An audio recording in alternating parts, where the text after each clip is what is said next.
On the Hustle Show, we got Michael B. Jordan, the director and the star of Creed 3. And we know each other. We go way back all the way to Chad Science in Newark, okay? Oh, the corny kid, right? No, I did not say that. Misquoted for sure. No, I heard it. No, you did not hear me say. I said we used to make fun of the name, but yeah, he is obviously killing things out here. How is the difference between you actually directing and working with the same people that you were directed with versus? It was awesome. It's a family vibe. Yeah. Last nine years of my life, I spent on the Creed films. They're very supportive. Tessa, Felicia, Rashad, Wood Harris, people that see me grow up. And for the fact that I stepped behind the camera and finally got a chance to direct them, they loved it, they embraced it, and it was a wonderful experience. And was it difficult for you mentally because you're coming out of a different space? I didn't know he was doing the athletic gear. I mean, I was staying in it. This is about y'all. This ain't about me. Isn't this the sexiest man director right here. show off right here? Who's the sexiest man? Because now kind of who's the question is that? sexiest man? Because I thought you said you're on the way up. He might be the one right now. This is the one. This is the one right here. Yeah. See this? So is it a tie? Ain't no tie. We It's not don't a compete. tie. Yeah, we don't compete. Two number ones. Technically, Batman and Batman. Or should I? Oh, no, can't say that. Superman and Superman. Superman and Superman, sorry. Luck with that. Love you, bro.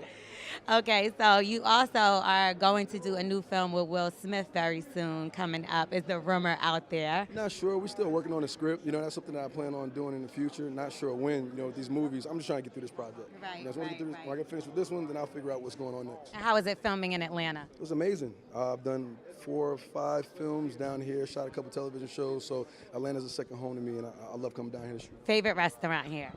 Oh, man. Whatever hotel I'm in, their restaurant. Well, you're not corny anymore. Gentlemen, success is best served cold by your actions, the work you put in, and the years of sacrifice while everyone else is messing around, distracted, doing what normies do. You're believing in yourself, putting in the work day after day, consistently grinding like Michael B. Jordan was doing, even though he was being made fun of, and then opening your eyes one day, you're in $1 million crib, you got any car you want, any woman you want, all the success that you want, all the accolades you want, because you sacrificed when you were young to get to where you are now. And they're going to call you corny for it. People call you corny for this kind of stuff. This is a woman that wishes she could get a man like Michael B. Jordan, but she can't. She probably could have when they were growing up together. But, because he had these dreams, these big visions, he walked around, as we'll see later, with a headshot of him for acting school to show to directors and producers when he was young. They made fun of him for that. They said, why are you carrying around that thing like you're going to be some big name superstar? You're Michael B. Jordan. You're just a knockoff of Michael Jordan.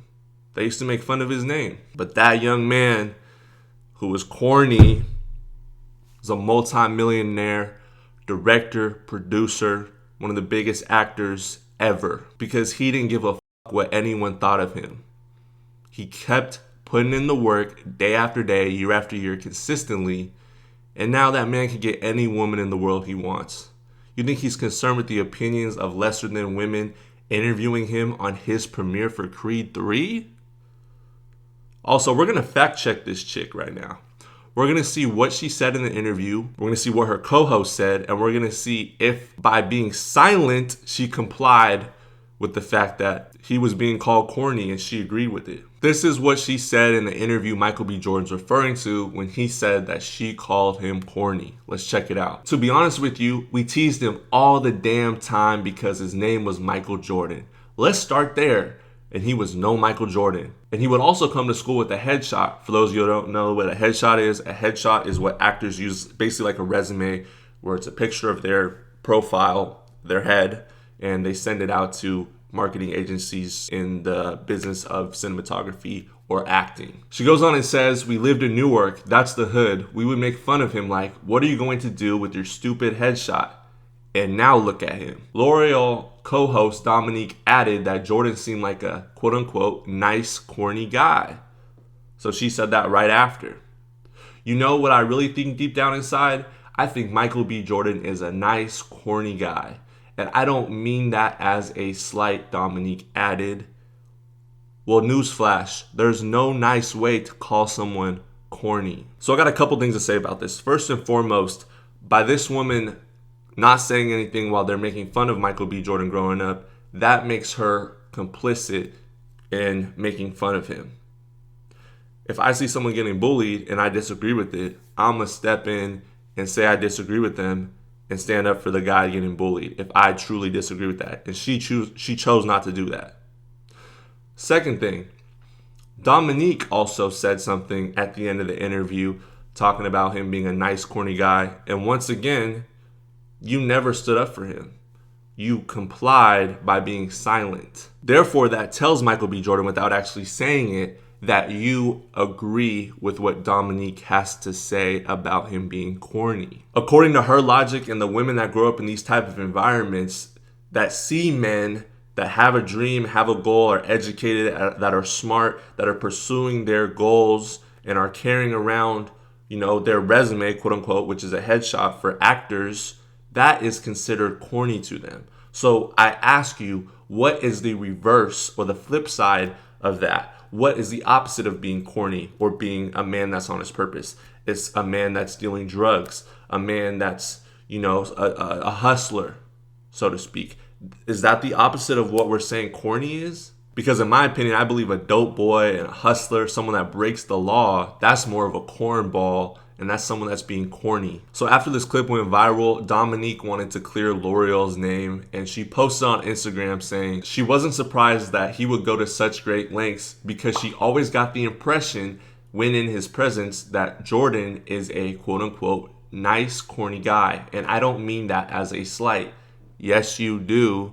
And yes, you're salty. And there's no nice way of calling someone corny. We all know the nice, corny guys, he says, treat you the best. That's when L'Oreal, who went to high school with him at a 7th through 12th grade academy in Newark back in the day, said in regards to the quote-unquote corny comment that he definitely gave that vibe to his classmates. At the time, he was trying to get his career off the ground as a young model and actor. She admitted they were always making him the butt of the joke.